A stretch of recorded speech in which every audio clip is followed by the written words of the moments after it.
करना है। जाके ब्रोकर से बात करी, एक तो दिल्ली के प्रॉपर्टी डीलर इतने ओवर कॉन्फिडेंट लोग हैं यार, ये आपको बेच देंगे आप ही को कि कैश यहाँ रख दो, हाँ जाओ बेटा खुद के साथ जाओ और खुश रहना बेटा, ठीक है। मैंने कहा सर एक रूम देखना है, कह रहा आपको ऐसा रूम दिखाऊंगा मजा आ जाए। मैंने कहा आप पर्सनल क्यों हो रहे हो, सिर्फ रूम दिखाओ मजे मैं ले लूंगा। रूम दिखाने ले गया, सारी बिल्डिंग एक जैसी कभी भी गिर सकती हैं और लिफ्ट का कॉन्सेप्ट नहीं हुआ। हम एक बिल्डिंग में घुसे, हम सीढ़ी चढ़े और हम चढ़ते ही रहे। 3 घंटे बाद मैंने इसका हाथ पकड़ लिया। मैंने कहा ब्रोकर भैया मजा नहीं आ रहा।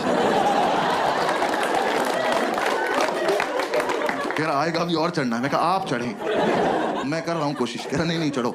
मैं कहा आप चलो चलो, मैं पीछे पीछे चल दिया। भाई ये नहीं रुका, मेरे जब तक प्राण चले मैं सीढ़ियां चढ़ रहा था। 3 दिन बाद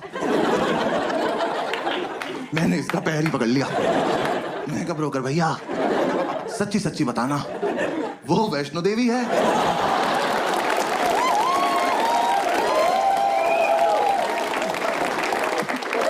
यहां तक आ ही रहे थे तो कटरा पे चाय पिला देते एक बार। अब अगर इससे ऊपर जाना है ना 2 पिट्ठू मंगा लो प्लीज। अब मैं अपने दम पे तो नहीं चढ़ पाऊंगा, मेरे दोनों घुटने खुल गए यार। मेरे लेफ्ट घुटने की एब्स बन चुकी थी। ये ले जाए जा रहा है। क्या मैंने आपसे ये थोड़ी ना कहा था मुझे एक रूम दिखाना और हत्या कर देना मेरी। अबे ये रोज करना पड़ेगा। यूपीएससी छोड़ो, इसकी तैयारी कराओ पहले। भैया जो दिखाना है ही दिखा दो, भैरव बाबा तक नहीं जाएंगे।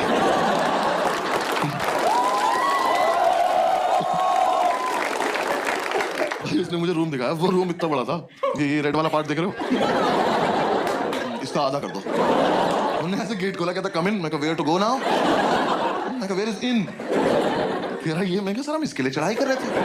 कह रहा यही है वो प्रॉपर्टी। प्रॉपर्टी खुदा का तो खौफ कर। मैंने वो पूरा देखा। मैं कहा सर कितने पैसे मिलते हैं यहाँ पे रहने के। कह रहा रेंट देना पड़ता है। मैं कहा इसका भी ले रहे हो तुम लोग। मैं कितना रेंट है। कह रहा 16,000 रुपए। मैं कितने साल का। कह रहा 1 महीने का। मैं कहा अच्छा। मैंने कहा एक बात बताओ 16,000 रुपए कैश आ जाएगा इसमें।